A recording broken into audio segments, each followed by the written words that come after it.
Grounded 2 drops you into the dirt, literally, and says, good luck. You're the size of a bug in a massive park surrounded by towering grass, oversized insects, and lost pieces of the real world scattered everywhere.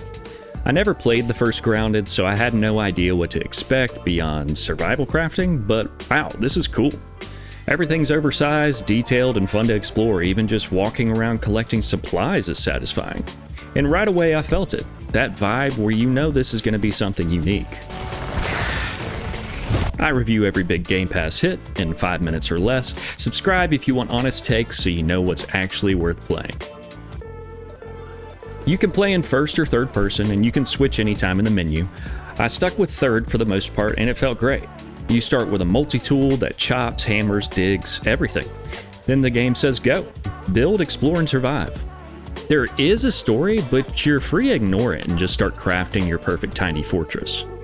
Combat's simple but fun, with spears, hammers, and bows. Don't expect anything too deep, but it gets the job done.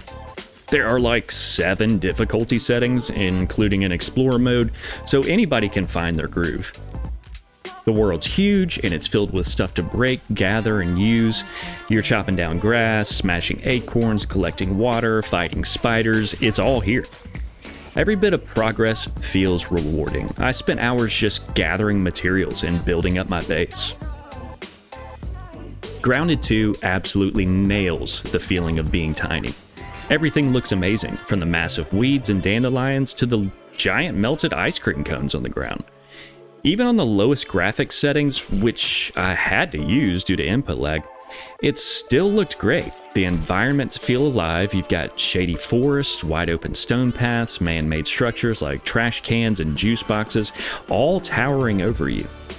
Whether you're walking under a tree root or climbing a discarded soda can, the game constantly sells the scale. That's a bug and a half. Performance-wise, it's a mixed bag. The game technically runs well, no major frame drops, no bugs, but I did have to turn my graphics settings all the way down to reduce input lag, which is strange. And I had 3 crashes over the course of 9 hours. I mean, that's not the worst, but here's my rule. If a game crashes 3 times, I have to call it. It's review time. Also, the game's still in game preview, which is kind of a cop-out. I think it's just a way to get your money while saying, hey, don't blame us, it's not finished.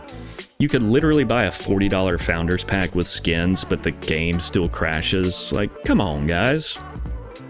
Still, outside of those issues, it's stable and really polished. Just finish your game before you charge people for it.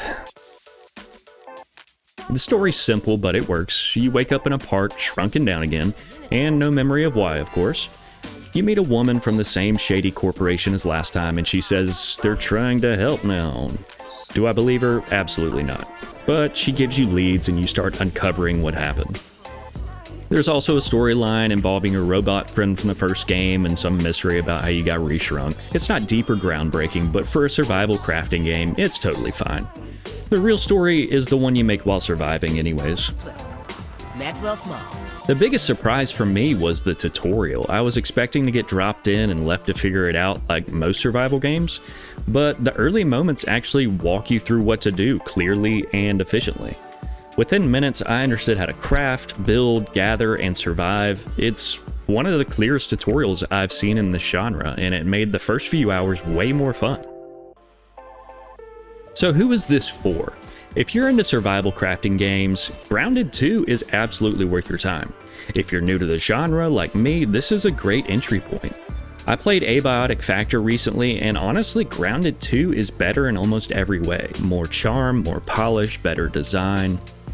If you can forgive the crashes and a few tech hiccups, this is a cozy, clever, and well-built survival game that's great for chill sessions or full-on base building binges. I don't want to kill a bumblebee. Some games make you feel small. Grounded 2 makes it feel like an adventure. Whether I was building a base, gliding through the grass, or running from a spider, I was hooked. And despite some performance issues, my final verdict is an 8 out of 10. It's great. A smart, stylish survival game that's absolutely worth checking out on Game Pass. Oh my god. Next up in my Game Pass review run is Farming Simulator 25. Hit subscribe so you don't miss it.